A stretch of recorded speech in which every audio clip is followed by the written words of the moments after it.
Buena tarde. Yo no canto, entonces pensé que porque no canto no me habían invitado a...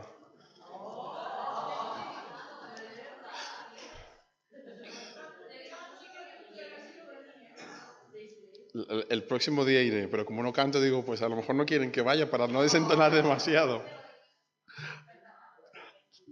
Muy bien.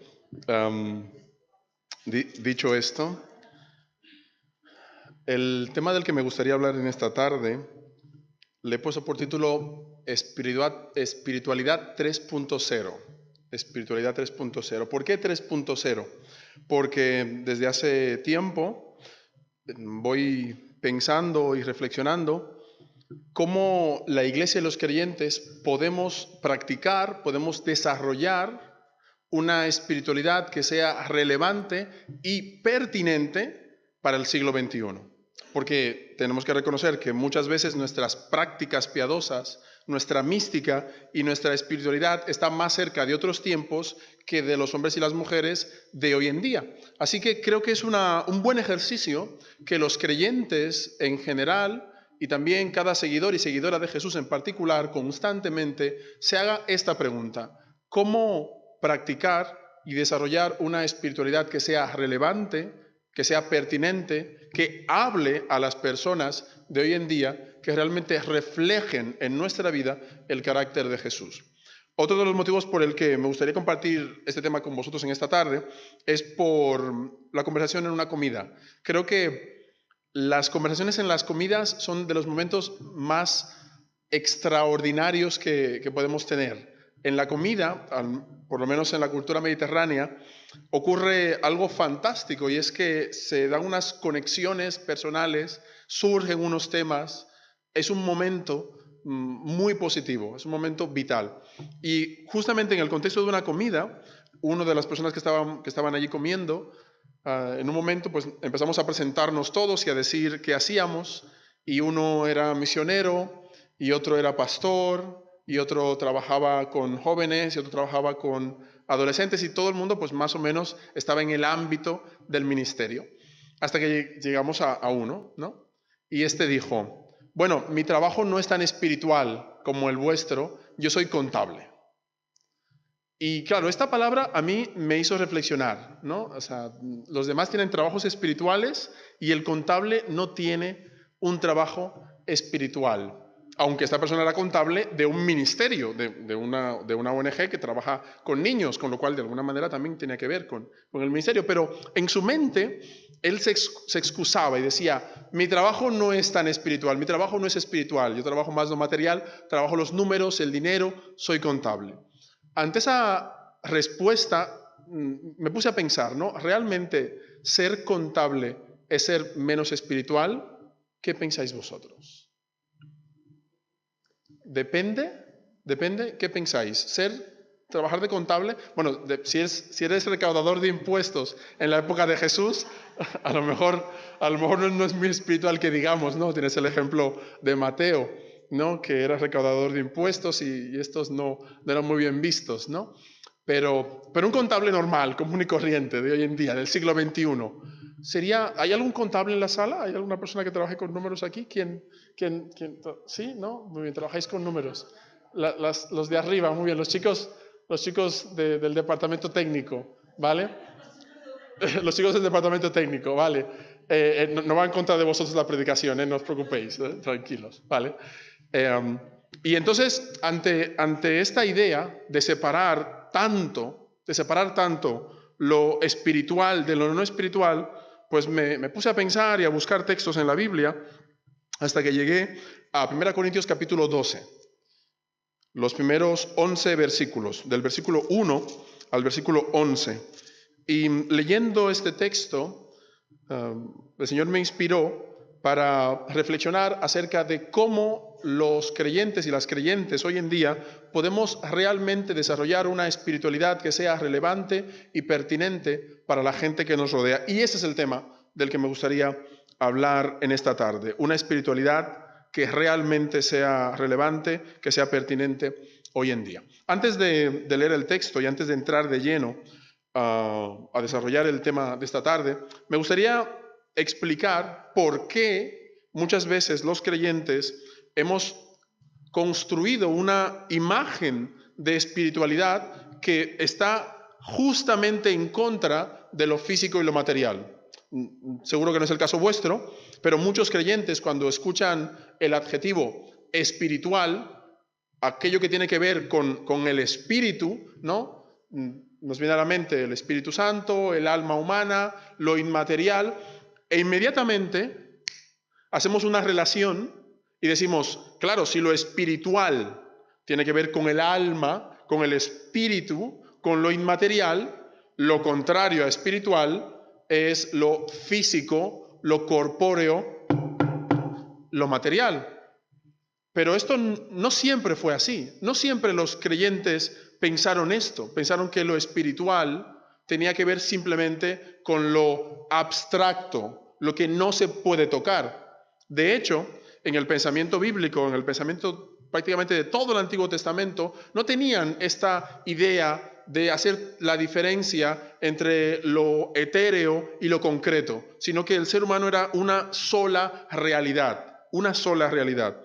Y no fue hasta después de que murieran casi todos los apóstoles y todos los padres de la iglesia, cuando los discípulos de estos y los seguidores de estos empezaron a leer la Biblia y sobre todo el Nuevo Testamento desde las categorías de la filosofía platónica. No voy a dar una clase de filosofía, pero creo que esto es muy importante para entender de lo que quiero hablar en esta tarde. Platón, el gran filósofo Platón. Platón establecía una diferencia entre lo inmaterial y lo material. Para Platón, lo inmaterial era lo bueno, lo perfecto, lo extraordinario, y lo material era como un mal necesario. De hecho, para Platón, el cuerpo era la cárcel del alma. De manera que para que el alma estuviera libre, ¿qué tenía que hacer? Salir del cuerpo y vivir en el mundo de las ideas, en el mundo perfecto. Y mientras estuviésemos en el cuerpo, pues todo era achaques, problemas, necesidad, hambre, dolor, tristeza, emociones. Y eso como que no es muy perfecto, ¿no? Pero claro, todo lo que tiene que ver con lo etéreo y lo inmaterial era perfecto. Eso decía Platón, eso proponía Platón. ¿Qué ocurre? Que muchos años después de que se escribiera el Nuevo Testamento, siglo II, siglo III, siglo IV, los creyentes que venían de la filosofía platónica leen el Nuevo Testamento y entonces empiezan a interpretar el Nuevo Testamento desde la filosofía platónica. Y cuando en algún momento del Nuevo Testamento, en algún lugar, pone espíritu o alma, ellos interpretan que se está hablando del mundo abstracto de Platón, y allí donde pone cuerpo o lo corpóreo, entienden que se está hablando de eso malo que decía Platón. Entonces se establece una relación que el cuerpo, lo corporal, lo físico es lo malo, y lo que no es físico, lo abstracto, es lo bueno. Y durante mucho tiempo se pensó así, de manera que muchos creyentes vivieron su vida, practicaron un seguimiento de Jesús con absoluto desprecio de las cosas materiales, con absoluto desprecio del cuerpo. Lo que le afectara al cuerpo no era muy importante.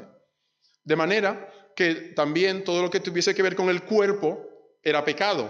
Todo lo que tuviese que ver con satisfacer los deseos del cuerpo era pecado. ¿Os acordáis los 7 pecados capitales, ¿no? La gula, ¿no? Comer, disfrutar comiendo, esto es pecado. Y claro, evidentemente todo lo que tiene que ver con el sexo y con lo sexual, claro, los pecados más grandes, ¿no?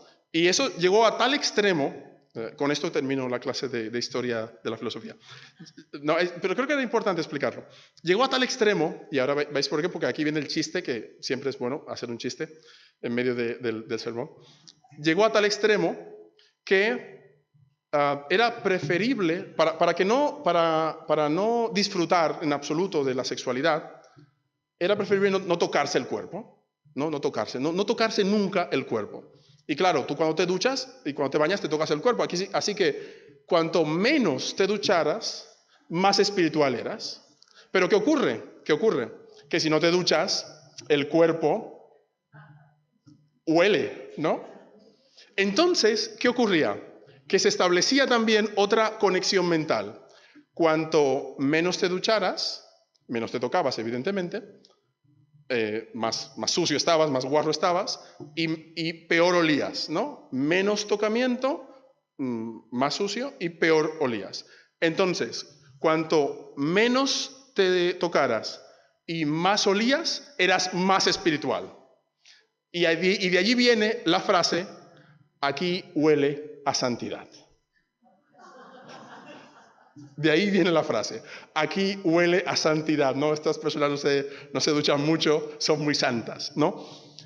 Pero, y aquí es a donde quiero llegar, creo que cuando leemos el Nuevo Testamento y nos desvestimos y nos desembarazamos de las ideas platónicas, no podemos llegar a esta conclusión. Creo que el Nuevo Testamento en ningún momento nos dice que lo espiritual es solamente lo abstracto, lo no concreto, y que todo lo que tenga que ver con el mundo material, con el mundo de nuestras relaciones, con la manera en cómo el cuerpo entra en contacto con el mundo exterior, es malo. Creo que el Nuevo Testamento no dice eso. Y en concreto, en la primera carta que le escribió el apóstol Pablo a los hermanos corintios, en el capítulo 12, los versículos del 1 al 11, nos propone otra forma de espiritualidad. Otra manera de vivir la espiritualidad de manera diferente. Y eso es lo que me gustaría compartir con vosotros en esta tarde. Hay que agradecer a los hermanos corintios muy pecadores que eran. Hay que agradecérselo. Sí. Porque como eran muy pecadores, Pablo le escribió muchas cosas. Y gracias a que le escribió tantas cosas, nosotros hoy en día podemos aprender de eso. Así que, de alguna manera, el Señor siempre transforma las cosas negativas en cosas positivas. De los pecados de los corintios hemos aprendido muchas cosas y hoy en día tenemos este capítulo 12 que es tan importante y que nos propone una vida de espiritualidad relevante para el siglo XXI. Vamos a leer estos 11 versículos, por favor, acompañadme a leerlos. Dice así, 1 Corintios 12 del 1 al 11 dice, no quiero, hermanos, dice Pablo, que ignoréis acerca de los dones espirituales, los regalos espirituales que el Señor nos da. Versículo 2, sabéis que cuando erais gentiles, les habla a creyentes, antes de ser creyentes, cuando no erais creyentes, se os extraviaba llevándoos como se os llevaba a los ídolos mudos. Por tanto, os hago saber que nadie que hable por el Espíritu de Dios llama anatema a Jesús, y nadie puede llamar a Jesús Señor, sino por el Espíritu Santo. Versículo 4. Ahora bien, hay diversidad de dones, pero el Espíritu es el mismo. Hay diversidad de ministerios, pero el Señor es el mismo. Hay diversidad de ministerio, pero el Señor es el mismo. Y hay diversidad de operaciones, pero Dios, que hace todas las cosas en todos, es el mismo. Versículo 7. Pero a cada uno le es dada la manifestación del Espíritu para provecho, porque a este es dada por el Espíritu palabra de sabiduría, a otro palabra de ciencia según el mismo Espíritu, a otro fe por el mismo Espíritu y a otro dones de sanidades por el mismo Espíritu, a otro el hacer milagros, a otro profecía, a otro discernimiento de espíritus, a otro diversos géneros de lengua y a otro interpretación de lenguas. Y termina la sección de este capítulo diciendo, pero todas estas cosas las hace uno y el mismo Espíritu, repartiendo a cada uno en particular como Él quiere. Y en esta tarde vamos a ver tres aspectos, tres características de la espiritualidad según estos 11 versículos de la primera carta del apóstol Pablo a los Corintios, capítulo 12. En primer lugar, pienso que lo que Pablo nos propone aquí es que la espiritualidad, la verdadera espiritualidad, no la espiritualidad dual de lo etéreo bueno y lo corporal malo, sino la verdadera espiritualidad del Evangelio, es una espiritualidad que se tiene que vivir y desarrollar desde el contraste. Vivir y desarrollar desde el contraste. Pablo, ¿qué empieza diciendo? Pablo dice, vosotros ahora sois espirituales, pero en otro tiempo vivíais siendo paganos, vivíais siendo no creyentes. Y Pablo, de alguna manera, establece una diferencia significativa entre la manera de vivir de los hermanos de Corinto ahora y como ellos vivían antes. Y dice, viéndoos, es fácil determinar que hay una diferencia, que hay un contraste. Así que esa es la primera característica de la espiritualidad. La verdadera espiritualidad es una espiritualidad de contraste. Es una espiritualidad que se vive desde lo diferente, desde la diferencia.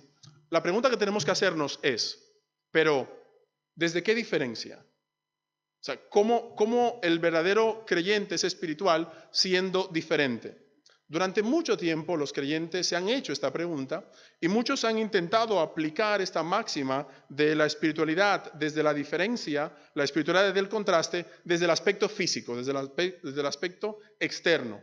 De manera que una persona espiritual, un verdadero creyente, se tenía que ver a lo lejos, ¿no? Como tú te vestías, como tú hablabas incluso, el lenguaje que utilizabas, incluso el peinado que llevabas. De manera que aquí no, ahora no, pero en muchas épocas y en muchos lugares todavía, ser creyente es parecer un vendedor de seguros por la calle.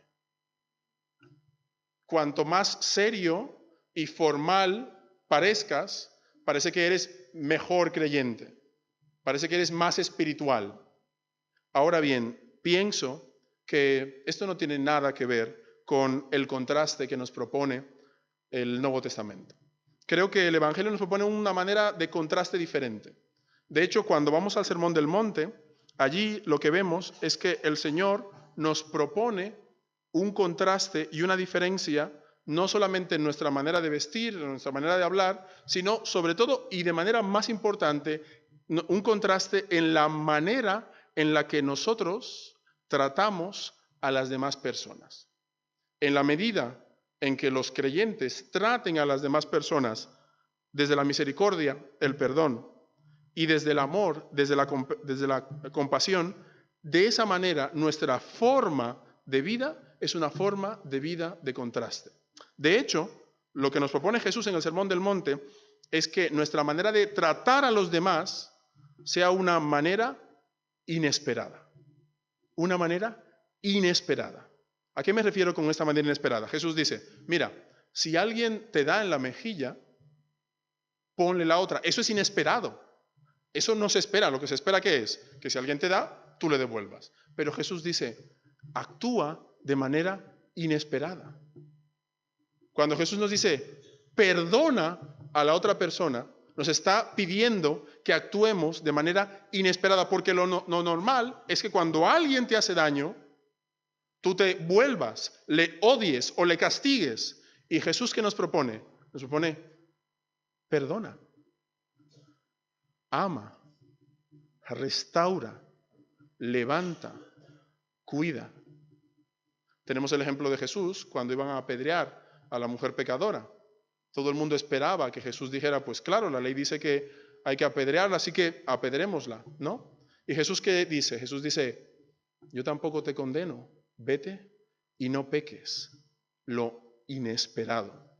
Esa es la verdadera espiritualidad. La verdadera espiritualidad de un creyente se nota, se vive, se expresa cuando tú tratas a los demás de manera inesperada, sobre todo cuando esa manera de tratar a los demás tiene que ver si te han ofendido, si te han herido, si te han hecho mal. En lugar de volverte contra esa persona, perdonas, amas, restauras, levanta. Eso no lo hace nadie. Eso no lo hace nadie. Eso no lo hace nadie fuera de la iglesia y algunas personas dentro de la iglesia tampoco, reconozcámoslo.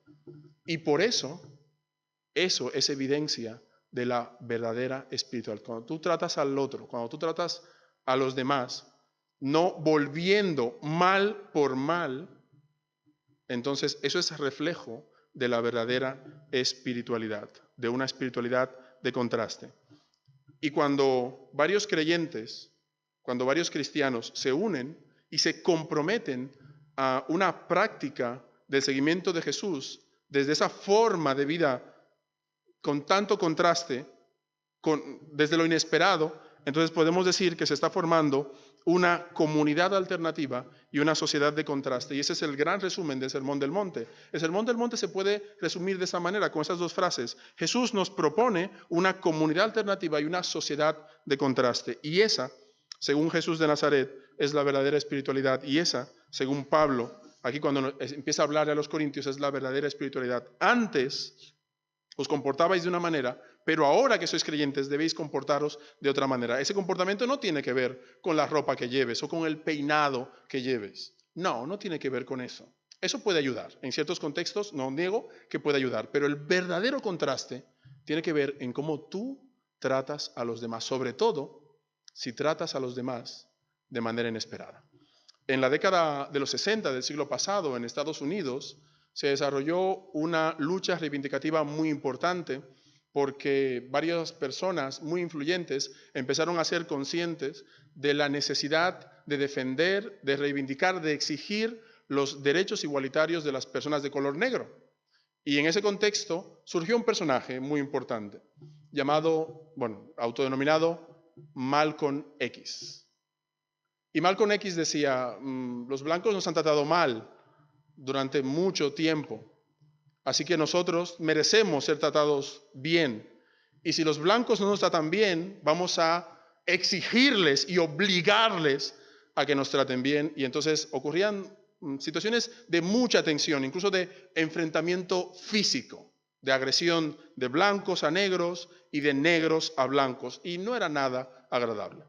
Pero ocurre una cosa, y es que muchas veces el Espíritu del Señor se mueve de manera fantástica e inesperada. Y en ese contexto surgió otro personaje que decía lo mismo que Malcolm X. Decía, los negros merecen ser tratados igual que los blancos. Los negros han nacido con la misma dignidad intrínseca que los blancos, con lo cual, ¿por qué tienen que vivir vidas marginadas los negros? Pero esta persona defendía la dignidad de los negros no desde la violencia, sino desde la no violencia, desde lo inesperado. Se esperaba que los negros, si sufrían una agresión, tornaban esa agresión. Y claro, si tú eres una persona blanca y agredes a un negro, no sería agradable que estos negros grandes, altos de 2 metros, ¿no?, de esos que juegan a básquet, te la devuelvan, ¿no? Y esta persona era Martin Luther King Jr., pastor bautista, de hecho. Y él decía, podemos devolver agresión por agresión, podemos hacerlo. Físicamente podemos hacerlo, seguro que podemos machacar a algunos blancos. Pero en lugar de eso, vamos a sentarnos en el suelo y desde la no violencia vamos a reivindicar la dignidad que tenemos también las personas de color negro. Y entonces, ¿qué ocurre? Que le dieron el Nobel de la Paz, porque fue lo inesperado. Y a mí me parece fantástico que ese discurso desde la no violencia, desde lo inesperado, viniera de un pastor bautista, de un creyente, de un cristiano. Esa es la verdadera espiritualidad, no devolver mal por mal, hacer lo inesperado, perdonar, restaurar, amar. En segundo lugar, la verdadera espiritualidad tiene que ver con la diversidad. Versículos 4, 5 y 6, no sé si lo podemos tener proyectados aquí en la pantalla. Estos 3 versículos son fantásticos porque son una especie de himno cristológico, es una fórmula que las comunidades del siglo I utilizaban para expresar teología, digamos, para enseñar teología. Bueno, yo lo he dicho muchas veces, yo no soy músico, no sé mucho de música, pero lo que sí es verdad es que la música tiene eso inexplicable que se te queda pegado, ¿no? En casa muchas veces nos pasa que escuchamos alguna estrofa de una canción, aunque sea malísima, y estamos todo el día repitiéndola, ¿no?, hasta la saciedad, ¿no? Y eso pasa, que oyes algo y se te queda pegado. Pues esto era también una canción que cantaban las comunidades del siglo I. Y es interesante porque es una declaración doctrinal de profundo contenido teológico, pero al ser expresado en forma de himno o de canción, se nos queda grabado. Y dice así, versículos 4, 5 y 6. Hay diversidad de dones, pero el Espíritu es el mismo, diversidad de ministerios, pero el Señor es el mismo, y diversidad de operaciones, pero Dios, que hace todas las cosas en todos, es el mismo. ¿Y qué nos dice esto? Que la verdadera espiritualidad es una espiritualidad que se manifiesta en lo diverso.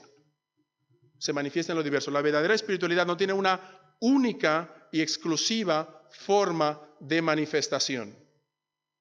Como hemos dicho antes, muchas personas piensan que cuanto más serio te vistas o cuanto más formal sea tu aspecto, entonces eres más espiritual.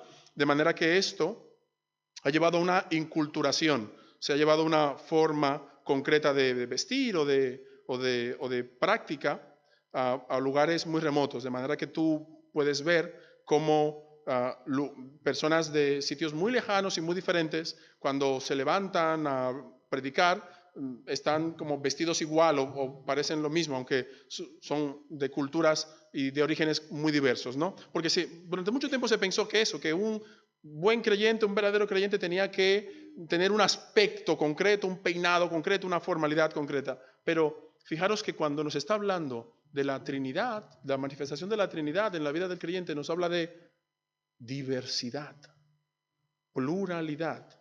No hay una sola forma de manifestación de la presencia de Dios en la vida de una persona. ¿Qué nos dice esto? Que así como una persona tiene una experiencia de Dios, otra persona puede tener una experiencia de Dios distinta. Y yo no puedo evaluar la espiritualidad de una persona en base a mi experiencia de Dios. Creo que esto es un gran error que muchas veces cometemos los creyentes. Decir que el otro no es espiritual o que es menos espiritual porque su práctica o su seguimiento de Jesús es diferente al mío. Como él no ora como yo, como él no interpreta la Biblia como yo, porque él no evangeliza como yo, o porque él no sigue a Jesús como yo le sigo, entonces, ¿sabes qué? Es menos espiritual. Este es un creyente carnal. Este seguro que no es tan creyente. A este le falta un poquito. El pastor tenía que haberlo dejado un poquito más debajo del agua bautismal, ¿no? Para liberarlo de tantos pecados, ¿no? Eso no lo decimos. Nunca, nadie dice eso, pero lo pensamos. A veces lo pensamos. Y ese es el gran problema, que evaluamos al otro en base a nuestra experiencia, porque en nuestra historia nosotros siempre tenemos la razón. Siempre somos los buenos. El seguimiento nuestro siempre es el adecuado. Dios siempre está contento con nosotros. Dios siempre está ahí diciendo, sí, Nelson, lo que tú haces está bien. Y lo que hace este hermano de allí, ese hermano no está muy bien. Así que ve y dile, oye, ¿por qué no eres como yo? ¿Por qué no haces lo que hago yo? Sin embargo, cuando abrimos este capítulo de la Epístola a los Corintios, nos dice, hermano, hay diversidad. La manifestación de la presencia de Dios en la vida de las personas es diversa. Es diversa.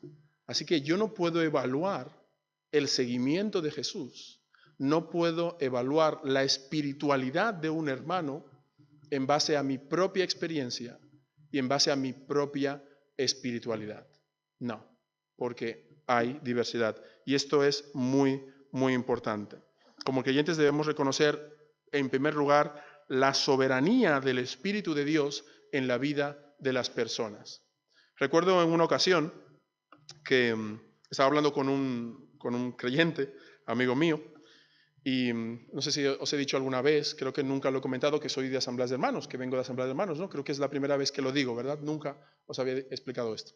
Y estaba hablando con un creyente, amigo mío, que en su iglesia las mujeres llevaban mantilla, llevaban pañuelo en la cabeza, ¿no? Entonces él me explicaba que la verdadera doctrina era la de su iglesia, ¿no? Que esta era la verdadera doctrina, que si queríamos obedecer a Dios, teníamos que llevar a cabo las prácticas que se hacían en su iglesia, ¿no? Porque esa era la doctrina verdadera, me decía esto, me lo afirmaba desde lo más profundo de su corazón y yo envidiaba la seguridad que tenía este hermano, la verdad. Dije, me gustaría estar tan seguro, me gustaría que mis equivocaciones estuviese tan seguro como estás tú en las tuyas, ¿no? Me pensaba yo. Y entonces yo le hice una pregunta, yo le hice, Entonces, hermano Daniel, se llamaba Daniel. Hermano Daniel, esto quiere decir que una mujer que no use el pañuelo o la mantilla se va al infierno. Y entonces no tuvo respuesta, se quedó en shock. Dice, no me había hecho esta pregunta. Y yo le dije, pues a lo mejor sería interesante, antes de hacer esta afirmación, hacerse esta pregunta. Entonces quiere decir que si el otro no hace lo que yo hago, está pecando. Si el otro no vive como yo vivo, está pecando. Si el otro no tiene una práctica religiosa como la mía, está pecando. En tercer lugar, la espiritualidad se vive desde el otro. Versículo 7. Voy a leer una versión que se llama Dios habla hoy, que es interesante porque intenta explicar el texto bíblico desde un lenguaje bastante sencillo, bastante llano, bastante próximo, ¿no? Dice, pero a cada uno se le da la manifestación del Espíritu para el bien común. Qué hermoso texto, ¿verdad?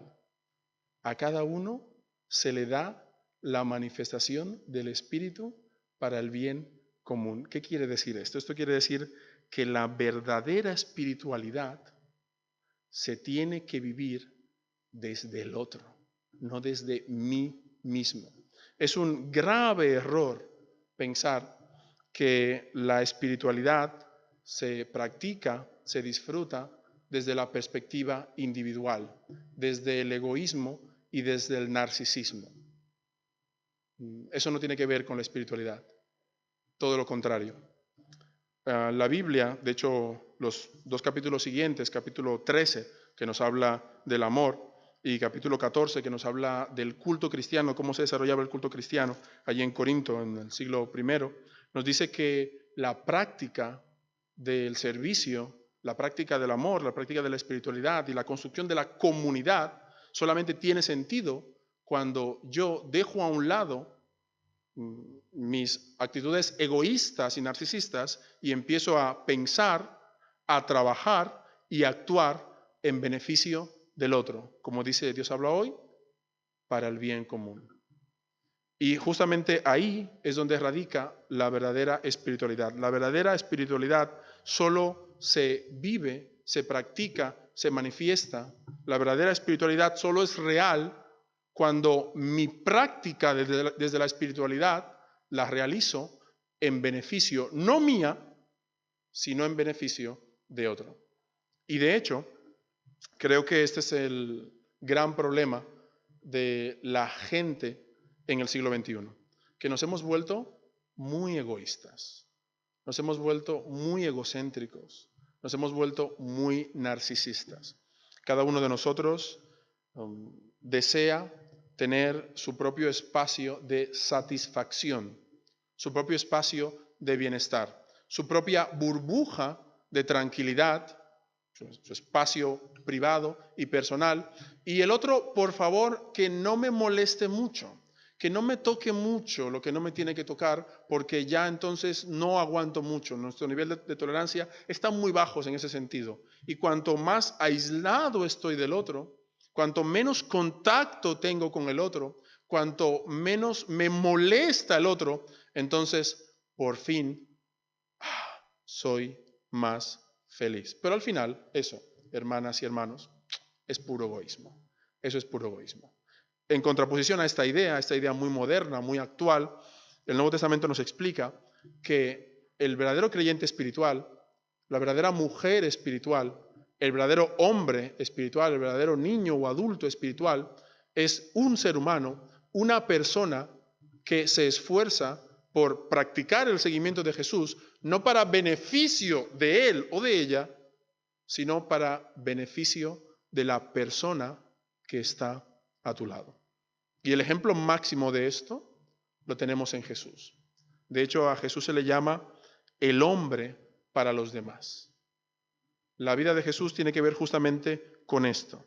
En Marcos 10:45 dice que el Hijo del Hombre no vino para ser servido, sino para servir y para dar su vida en rescate por todos. Este es el ejemplo de Jesús.